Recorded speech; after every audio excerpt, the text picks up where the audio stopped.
Juice, do you feel like us hyping up some of these players puts a lot of pressure on them? And when they get to a certain age, if things don't work out, it can affect them in life. Because a lot of people say that when players get older and maybe one of them commits a crime or they end up being stressed out and doing things that's not of the normal, a lot of people bring it back to the fact that we put so much hype and an added pressure to these kids when they didn't live up to it. When they got older, things just didn't go right. I mean, a lot of people blame us for that in the media. How you feel about that?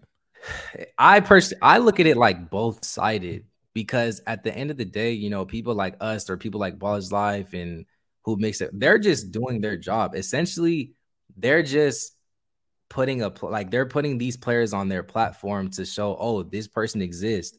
And it's a two-sided thing, because when Ballislife and these people put them on the map, that's how they get looks, bro. You can get ranked in that sort of way. So at the end of the day, it is up to the player to perform. No matter what Ballislife or the rankings say, at the end of the day, like, it's up to the player to perform.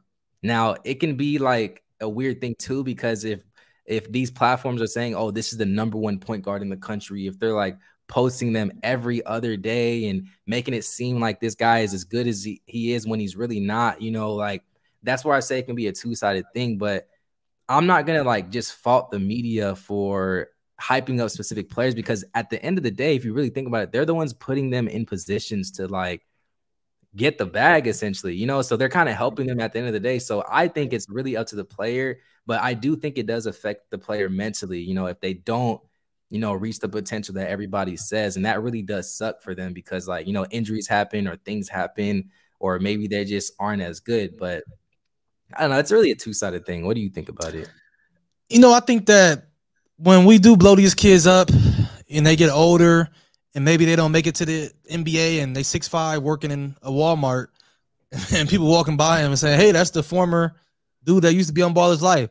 I feel like that can be a tough situation depending on the mindset and who the kid has backing him. His parents and stuff like that. Does he have a family that's very supportive? If he doesn't, that can, if you feel like you should have been in the NBA or went to college for a couple of years or been overseas, I can see how that can hurt you, getting on YouTube and seeing what you used to be. But on the other hand, hey, I mean, things happen. If you didn't put the work in, or if you weren't as good as you were hyped up to be,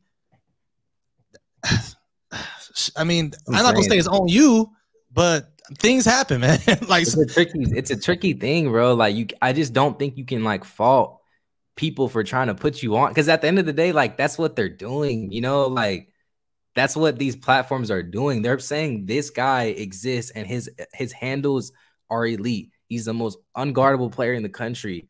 Like, essentially that's all they're doing. They're not necessarily like, like, I don't know, bro. It's a two-sided thing, because I do see how it can affect the player too. They don't perform. Like Julian Newman, that was a hype train all the way.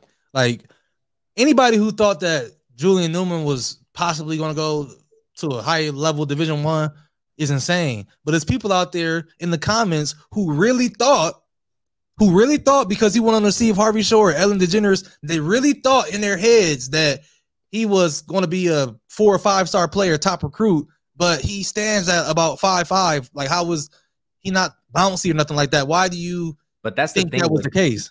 That's the thing. Like, with Julian, like, his situation is different.